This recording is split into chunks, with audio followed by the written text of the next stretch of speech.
Will the Tigers avoid a sweep with a big win before heading to Houston? We'll talk about it all today on Locked On Tigers.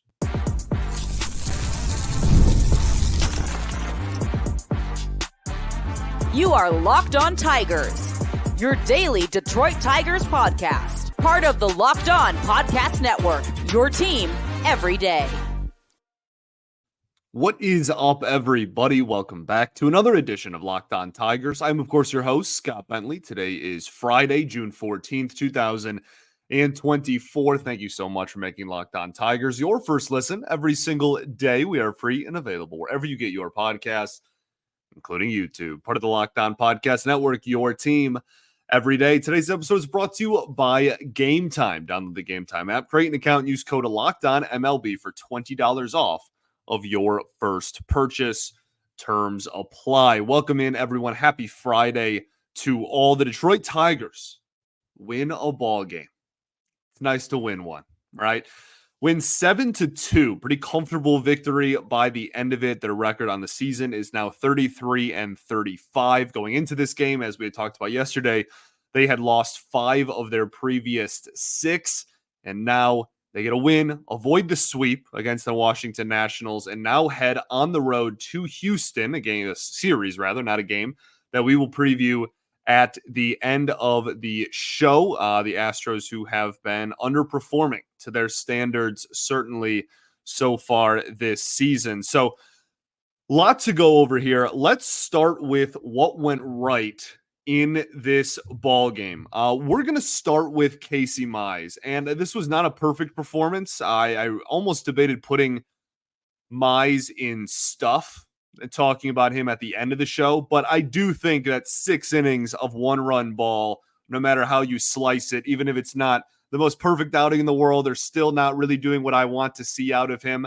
I think it's pretty hard to deny that is not a bad day at the office. So 6 innings, 4 hits, 1 earned run, 1 walk, and 4 strikeouts for Casey Mize. His ERA is now down to 4.43. All right. Really, the biggest story in this game continued to be the inability to get swings and misses. I know that that's a huge shock to people who don't turn in or tune in rather every single day. I know we never talk about that. Certainly, obviously, some sarcasm there, but I mean, it really was just the same story. He was just able to keep hitters off balance a lot more. And I also think that he had a lot more success with called strikes on certain pitches, right? Like, for instance, his fastball command in this outing, I thought was really, really impressive. It wasn't perfect. There was a few here and there that I think got away from him, but he had quite a few called third strikes even on fastballs low and away to righties, especially.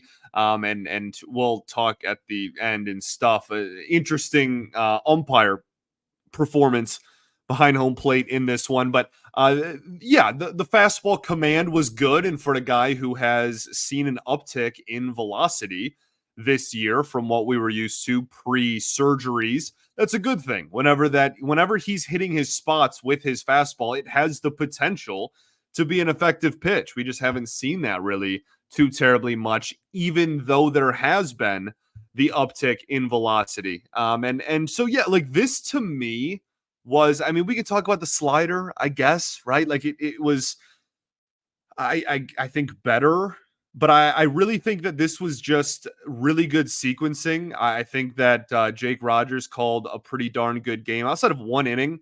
What was that? The third or the fourth, maybe. I disagreed with some calls there, but really, I thought this was just a clinic on how to keep a lineup and an offense off balance, because he still didn't have swing and miss stuff, like really at all, to be completely honest. So I think that this was just using the pitches that he does have in his arsenal, knowing he's probably not going to get a tons of swings and misses on them, can use that splitter low and away to righties and get hitters to roll over it, can throw that honestly low and into lefties. And he got quite a few kind of yanked ground balls over to first base. He got Jesse Winker with that at least once, if not twice, in this ball game as well. Like that was kind of the name of the game for Mize in this one.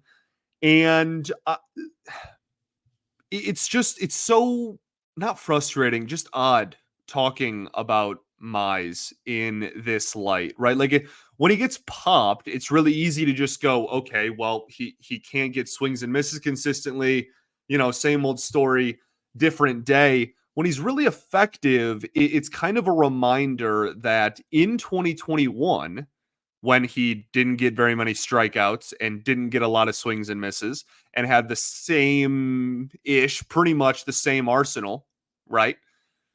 That he was a sub 4 ERA pitcher, right? Like he has the ability, even with because his command and the pitches that he does have in his arsenal, the shapes that they take, like he does have the ability to be a fine major league starting pitcher in this league, right?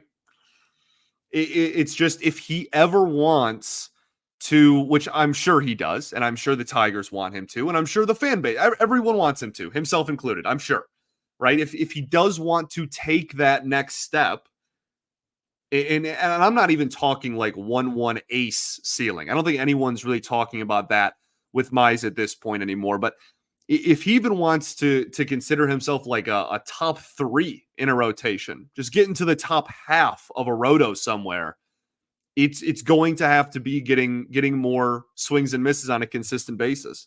The splitter was wildly inconsistent in this game still, and the slider I have voiced my concerns with and my honestly displeasures with quite a lot this year. So this was obviously not a bad performance. 6 innings of 1-run ball, really good. Again, kept hitters off balance, was messing with timing a lot. I really was impressed by what I saw. It was just reminiscent of pre-surgery, which if that's the pitcher he is, fine, right? So be it. We know what that's going to be on a consistent basis. We know what that looks like. We have a big enough sample under our belts to understand what that looks like. It's just for anybody that is still holding on hope for him to unlock another gear. That's what it's going to take, and we haven't seen that really much at all in his entire major league career so far. Okay, but again, the uptick in fastball velocity and the command in this game, I was really impressed with. The offense against the Nats bullpen in this outing was a nice change of pace. We'll talk the first half of the game. We'll talk about later. That'll be in what went wrong, is getting sliced and diced. Not that dramatic, but not doing very well against Patrick Corbin in 2024. Is it the greatest? I don't know, advertising piece. It's not the greatest thing to tell the fan base and show the fan base rather, but against a bullpen that has been solid. And honestly, there's a couple of dogs in that bullpen. Like this Nationals team and Penn, I think just in general, team in general, but Penn specifically are kind of overlooked a lot in conversations. There's some good players on this team, and there are some absolute animals in that pen. And so we didn't score off of like the really, really good guys, but just getting runs off of this bullpen in general, given how the first 2 games went, I'm going to take as a win and go home. Okay. Let's talk about some of the specific players, because there's plenty on the side of things that went right in this ball game. Again, 7-2 victory. It's nice to win one, get back on the horse. We will talk about all of that and more right after this. Got to talk to y'all today about our friends over at Tax Network USA. Here on Locked On Tigers, we pride ourselves on getting you the latest news for your team, whether it's the offseason, the draft, spring training, or the playoffs. It's year-round. You know what else is year-round? Collection season. Just because tax season is over doesn't mean the IRS will stop coming for you for unfiled taxes. The IRS can garnish your wages, levy your bank accounts, and even seize your property. Don't let the IRS target you. Let the licensed professionals and tax experts at Tax Network USA go to bat for you.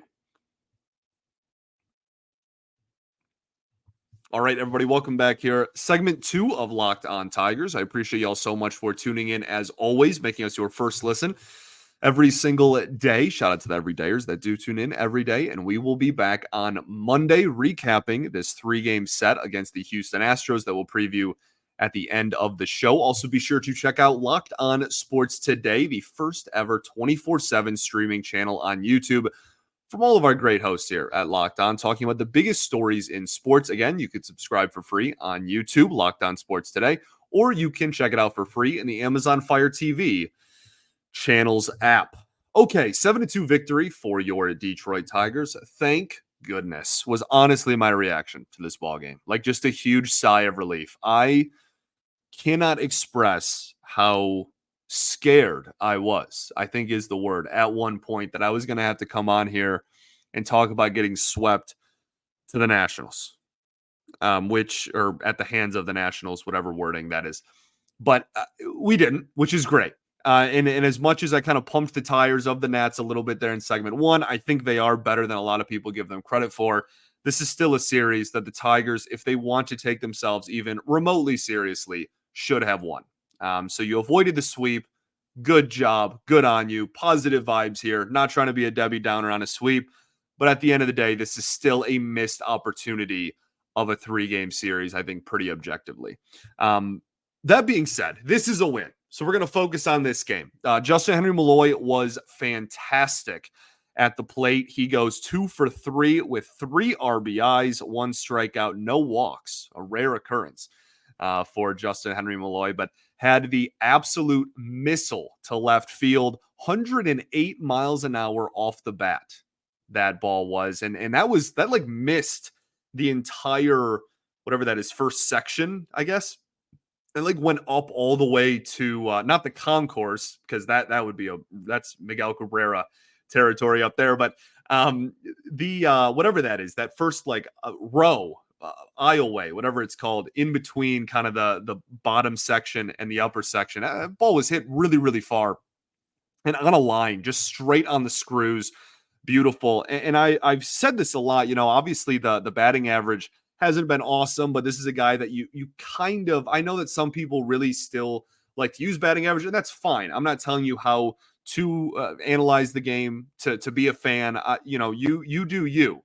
More power to you. That's the beautiful thing about baseball. But with him specifically, this is a guy that you really need to look at OBP for, because of how much he draws walks. That being said, I think that the numbers, were maybe a little bit underwhelming. It's a very small sample size, but people want immediate, gratification all the time today. And I think that with him, I really have liked what I've seen in the batter's box, man. Like, not aside from just like everything's kind of a good at bat because he works a lot of counts. I think sometimes he can be too passive. We talked about that when he was in the minor league still, as one of the reasons why he wasn't getting called up. Right, like we knew that was going to be a thing, and that's not really surprising to me. And I know that comes with the territory, and I think we all should know that that's going to come with the territory a little bit here. But I think like the timing has been such an issue with this team, and his doesn't seem to be that poor. Right, like everybody else, Torkelson's timing completely out of whack. Colt Keith's timing completely out of whack. Right, like there's so many young hitters, especially, that have struggled so much with timing so far at the major league level, and Malloy just doesn't seem to be. And that's not to say, again, that he's going to be a 300 hitter or anything like that. Again, like walks are going to be a lot of where his value comes from, but I think when you just look at where the balls go when he hits them, they're hard hit to the pull side. That's the sign of someone who is all over a pitch, right? Or at least has the timing of a pitch down and knows when to swing the bat and execute his swing and move his front foot and all of that stuff that goes into mechanics. Like that is a good sign that even his outs have been hard hit balls to the pull side. Now, some have been on the ground. Probably far too many have been on the ground. I think that's another thing that maybe is slight timing adjustment or mechanical adjustment to get him to lift the ball a little bit more. But again, he hit a nuke in this game. That right, he lifted that one. So I have just been so impressed with what I have seen so far from him in the batter's box. There's still obviously a lot of areas of improvement in the outfield. We'll keep an eye on that. But I've been pretty impressed with what I've seen in the batter's box from Justyn-Henry Malloy. Andy Ibanez with a big hit in this ballgame, a couple of pretty impressive hits in this one. Played second base. Mark Hanna played first base. Also had a couple of big knocks in this one. Like I said, man, the Nationals bullpen, you didn't face the two-headed monster there, but they have some dogs in there, and to get runs against that bullpen, even if it wasn't the A team necessarily, is good. What else? I think that's kind of it for the offense. Again, like everybody kind of got in on the party at one point. It wasn't just those three that I mentioned, but I think for the most part, those were the key figures in this one. As far as the Tigers bullpen goes, kind of a transition there. Andrew Chafin strikes out the side. Thank goodness he did anything that looked like the old Andrew Chafin from April. Like I'm just happy that he has a good outing under his belt. Genuinely, I'm just so happy because for a while there, and like who knows, maybe his next three outings he goes back and looks like he has the last month or whatnot. But I'm just glad we have some semblance of Andrew Chafin of old in there somewhere. And then the biggest one, Tyler Holton, man, I've asked this question a few times to prove the point or drive home the point rather, that I don't think the Tigers have a true highest leverage reliever right now. And I've asked, who would be if you were the manager, who would you throw out there in the highest leverage?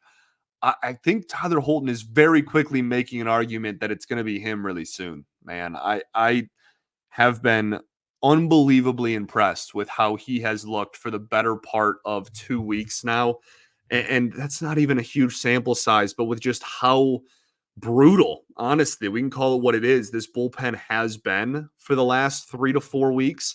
I will gladly take 2 weeks of good ball. And he's been, had his moments earlier in the season too. I mean, he's got a 3.79 ERA. He got roughed up a little bit there in the beginning of May. So I think that this was another really, really solid performance by him. And I think that he is working his way up the ranks of, responsibility, if you will, in the Detroit Tigers bullpen. Gio Urshela, 3-walk game. I know I said I was done with the offense. I lied. Psych. That's called a pump fake right there. I didn't look it up before this, so shame on me, I guess. But I would love to know how many 3-walk games Gio Urshela has in his major league career. I would love to know how many 3-walk games he has in his career, because there's no way it's that many. There's no way. I want to give a shout out to Ryan Kreidler, who in this game manufactured a run, basically had the bunt single with the third baseman playing back. By all accounts, he's a high IQ ball player and can make reads really well in that defensively and offensively. There's still huge question marks on whether he'll ever be able to hit legitimately at the major league level. And I still have those question marks. This is one game, and one of his hits was a bunt, and the other one was a blooper. So those reservations stand very, very much so. But in this game, looking and reading the defense, giving what the defense is or taking what the defense is giving you rather, is always really impressive to me. And then on that fly ball, that blooper that landed in the outfield, he read that perfectly, read it like a book, and was able to score on it. That was less than 2 outs, and that was like borderline catchable, right? That just kind of hung up there. That was a blooper. There's no guarantee that ball falls. And, if he catches it and he's thrown out, then we're talking about how dumb of a move it was, but it worked out. So we're talking about how genius of a move it was instead. That whole, he pretty much manufactured that entire run nearly by himself. So that was really impressive base running, and obviously the bunt as well. Let's talk about what went wrong. Something I appreciate about wins, aside from just the obvious and the fact that I want to win every single game, I want the Tigers to win every single game, is that with what went wrong, we can get a little bit more specific and nerdy and like nitty gritty with the criticism. And it's not just, wow, the whole offense sucked. So we're going to do that right after this. Got to talk to y'all today about our friends over at Game Time. Game Time is the definition of clutch, and they make getting NBA Finals tickets even faster and easier. Prices on the Game Time app actually go down the closer it gets to tip-off or first pitch. With killer last-minute deals, all-in prices, and views from your seat, and the lowest price guarantee, Game Time takes the guesswork out of buying NBA tickets. They have last-minute deals. Like I said, you can save up to 60% off buying last-minute tickets for sports, concerts, comedy, theater, and so much more.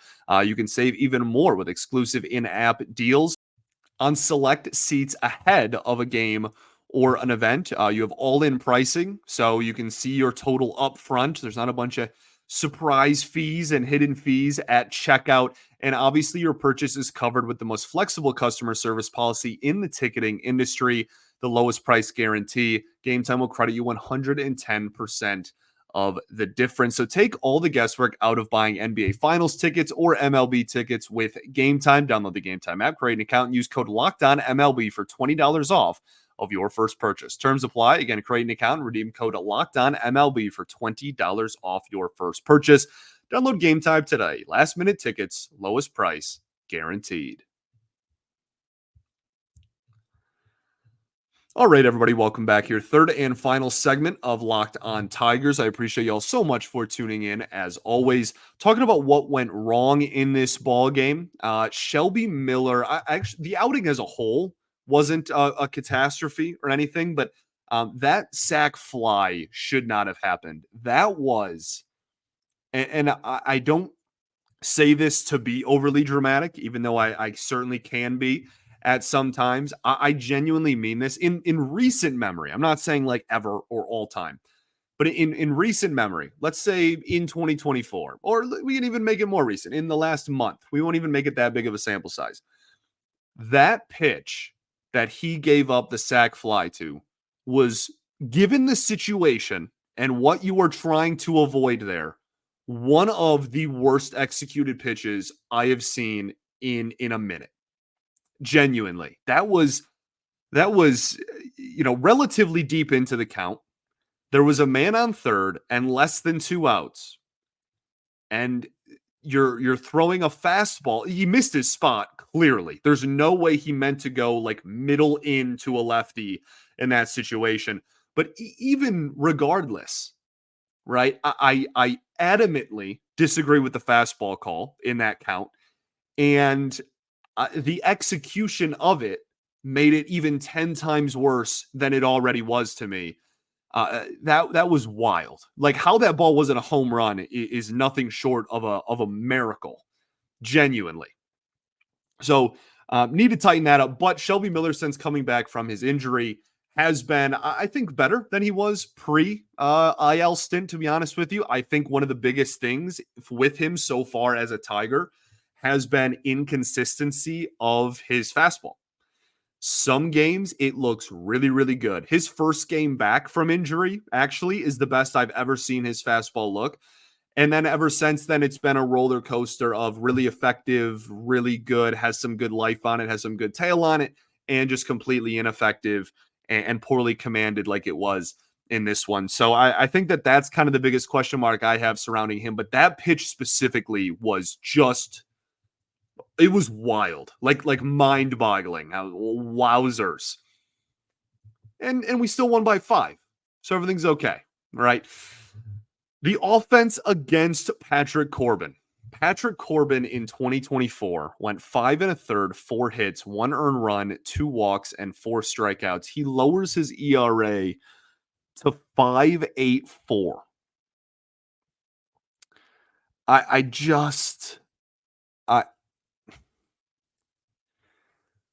Man, I'm so glad we won this game. I'll just put it that way. I'm so glad the Detroit Tigers won this ball game, because I don't know what I'd do. Genuinely, I don't know what I'd do if Patrick Corbin like went 5 1/3 of 1 run ball and we lost. That would have been a really bad state of mind. I'm not gonna lie to you. I would have been down in the dumps, to say the least. So I'm really glad. I just it's really, really frustrating how easy it seemed, and I think that this falls on hitting coaches. Not entirely, right? As I always say, but I think that a lot of this falls on hitting coaching. How easy it appears to be to just deviate from the predictable game plan and just mow down the Detroit Tigers, right? Like it's almost like we go up there and everybody's like, okay, this is the game plan for this pitcher, right? This is the game plan. This is what we're seeing. This is what we expect him to throw, et cetera, et cetera. And then if he's just a little bit different from what the team planned for or is expecting, they're toast. They're absolutely hosed. And you're just never going to be a good offense if it's that easy, quote unquote, to throw you off your rhythm as a team, as an entire team, as an entire unit, right? So that's just really frustrating to me. These are 9 individual hitters that are on a team, and a lot of times it feels like one hitter in 9 different bodies. Does that make sense? That sounds like some horror film stuff I just explained, but like I hope that makes some sort of sense. Like the approach shouldn't be the same for all 9 hitters if it's not working. and I feel like it is sometimes. So yeah, thank goodness they won. And we don't have to really melt down about how frustrating it is that they only scored 1 run off Patrick Corbin in 2024. Another thing, speaking of Patrick Corbin in 2024, and speaking of Riley Green specifically on this offense, Riley Green against lefties in 2024 has a 175 batting average and a 580 OPS with 2 home runs. I also believe that those 2 home runs, I think, might be his only 2 home runs against lefties in his career. Maybe that was doubles. It's not a lot, though. He has had no power against lefties his entire major league career. So that's a cause for concern. And there's a lot of things with Riley Green right now that I think are relative cause for concern, right? And he's picked it up a little bit lately, the last week or so. And had a couple of hard hit balls in this game. I'm not worried about like Riley Green not being a good baseball player when it's all said and done. There's just a lot of things that still need work, is really what it comes down to. And he's very streaky so far in his major league career. There's really, really hot streaks and there's really, really cold streaks. We need some consistency. And if he wants to be a legitimate middle of the lineup threat for this team going forward, he's got to hit lefties better. It really seems like they can just pester him with, I mean, watch ABs when lefties attack Riley Green, right? It's constant sliders low and away until he starts taking them. And then it's fastballs low and away because they go, okay, well, now he thinks that this is a slider and it's going to start in the zone and break out of the zone. I'm just going to throw, 93 to 97 at the corner low and away, and he's going to take it. And he does a lot. And that's just far too simple of a game plan to consistently be executed against Green over the long term. So we're going to need to see some adjustments against him, or with him against lefties rather. But I wanted to point that out as well. Let's talk stuff. Well, before this game even started, this might have even happened 2 days ago, and it was an oversight on my part. So I apologize if that's true. That's completely my fault. But going into this series, we were supposed to get Mackenzie Gore in game 3. We were supposed to get Mackenzie Gore on Thursday, and the Nationals went, you know what? Nah. Patrick Corbin. And look, like they play the Marlins next. Like, I don't think they were like, let's save Gore for a harder opponent or anything, right? The Marlins are terrible. I'm sure it was just a scheduling thing or how they wanted to space out, or they wanted to give the young kid an extra day's rest or something. And it's not that deep, but it is a little bit of a forget you and a slap in the face when they go, yeah, the former top prospect with a 3.2 ERA that's been really good this year. I think we can probably still win if we just throw out, current day 2024 Patrick Corbin. Actually, have fun, boys. It's a little offensive. So, again, I'm glad we won this ball game. Shout out to Jacob Barnes and Derek Law, former Tigers, who were they ever on the roster at the same time? I think both of them were in that 2022 bullpen. which was just a disaster of a season, obviously. But I'm trying to remember, maybe one replaced the other. I feel like one pitched in the first, like Derek Law maybe pitched in the first half of 2022, and then Barnes was kind of more in the second half. I don't know. They would have been like depth pieces anyway. Maybe they were teammates in Toledo too at some point. But just shout out, man. They're pitching meaningful, like they have decent enough numbers to stay on the major league roster, like pitching, meaningful innings for a Nationals team that is, within a few games of 500. Shout out to Jacob Barnes and Derek Law, man. Tigers legends.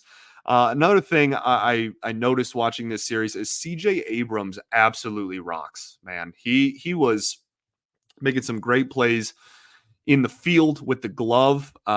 Just looks like a totally different hitter in the plate than he was a couple of seasons ago. I still think he needs to be a little bit more patient. His walk numbers need to go up. They have upticked, for weeks at a time so far this season. But I think overall, that's a big thing that would really go a long way for him. But man, he is electric. He is fun to watch, and I am rooting for him, man. I really like CJ Abrams a lot, and it was really fun to watch him play baseball this series, even though it was at the expense of my baseball team, unfortunately. Joey Meneses as well. I know his numbers on the season aren't anything spectacular, but I have a lot of faith that he's going to be a darn good hitter as well. Absolutely torched the Tigers in Game 3. It was peppering fastballs all over the yard. So keep an eye on him as well. I really do think the Nats kind of have a decent young core, and it's better than a lot of people realize. I think the general public maybe still views the Nationals as like the garbage team that was one of the worst teams in baseball a couple of years ago, and that's just not what the Nationals are anymore. They're still not a playoff team. They're probably not even a 500 team, but they have a nice young core that they've built, and a decent bullpen as well, like I keep saying. I think the Nationals in a couple of years could be a little bit more legitimate threats again in the National League. Houston Astros this weekend, talking about threats in baseball. The Astros have not been their usual selves. Kyle Tucker has been playing at an MVP pace. Jose Altuve still had a decent year, but they've gotten a disappointing season from a lot of players, Alex Bregman being one. Hunter Brown, who I believe the Tigers face in Game 1 in this series, has been another one. Guy with really electric stuff that has just been struggling mightily. Got moved to the bullpen at one point. It's a 5.58 ERA on the season. So another reason why I think this win is big is because it wasn't Skubal or Flaherty, right? So now you have Tarek Skubal in Game 1 on Friday. You have Tarek Skubal against Hunter Brown. That should, for all intensive purposes, be a win. Not trying to jinx it. Knock on wood. That should be a win. Jack Flaherty, been pitching really, really well. That's going to be Jack Flaherty against Justin Verlander. That's certainly not a guaranteed win or anything like that, but you're going to be in a position to hopefully win that ball game as well. And then Sunday, you get Kenta Maeda, who has obviously struggled so far this season, against Spencer Arrighetti, who also has struggled this season. My point being, ending on that win and carrying that momentum into the Astros series, these are games that on paper, you shouldn't just get absolutely stomped, right? This isn't the old Astros. You should be able to put up a fight, especially considering you have Skubal and Flaherty both going in games 1 and 2. So let's make it happen. Thanks for making Locked On Tigers your first listen every single day. Shout out to the everydayers that do tune in every day. And we will be back on Monday. Apologize for the delay for those who listen right at midnight, a little bit late. And this one had some technical difficulties with my laptop and whatnot, but figured it all out. So, word. I'll see y'all Monday, baby. Peace and love. Going to therapy's dope. I'll catch y'all then. Go Tigers.